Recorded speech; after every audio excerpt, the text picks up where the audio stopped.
کہ مولانا طارق جمیل کے اکاؤنٹ سے اربوں روپے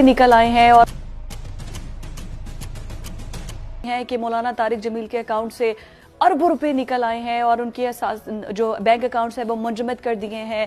49 ارب تک تقریباً کہا جا رہا ہے. کتنے ارب نکال دیے کتنے ارب نکال دیے ہیں. اتنے ارب آئے کہاں سے جو منجمد ہو گئے؟ کہاں سے ملے اتنے ارب؟ 2-3 دن سے بات چل رہی ہے تو مجھے جو میسج کرتا ہے میں کہتا ہوں یار اگر 1 ارب اور ڈال دیتے تو چلیں کم از کم ہاف سینچری ہو جاتی. 50 ارب ہو جاتے. کریں کہ ہمارے زوال کے اسباب میں سے کوئی ایک سب سے بڑا سبب کیا ہے، تو میرے ساتھ میری بات کہ آپ تائید کریں گے کہ وہ اس وقت ہمارا جو سب سے بڑا سبب ہے نا جی، وہ ہے جھوٹ. کہ ہم لوگوں میں جس بطور قوم جس قدر جھوٹ پیدا ہو گیا ہے اور جس قدر جھوٹ کے اوپر یقین پیدا ہو گیا ہے، تو یہی ہماری اس وقت بہت بڑی تباہی کا سبب ہے. دیکھیں میڈیا کی بہت بڑی رسپانسبلٹی ہے، ذمہ داری ہے کہ لوگوں تک صحیح بات کا پہنچانا.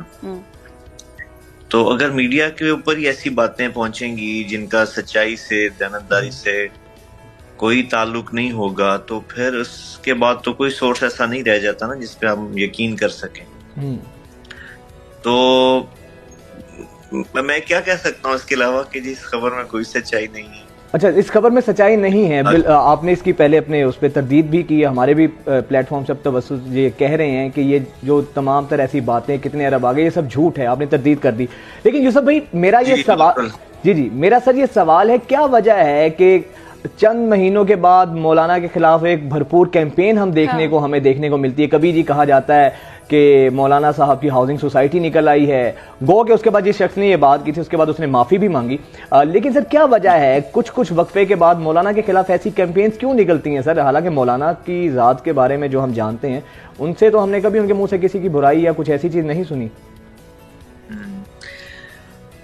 جی فجاد بھائی، بالکل آپ صحیح فرما رہے ہیں کہ ہر کچھ عرصے بعد ایسا کوئی مسئلہ کھڑا ہو جاتا ہے سوشل میڈیا پہ یا میڈیا پہ.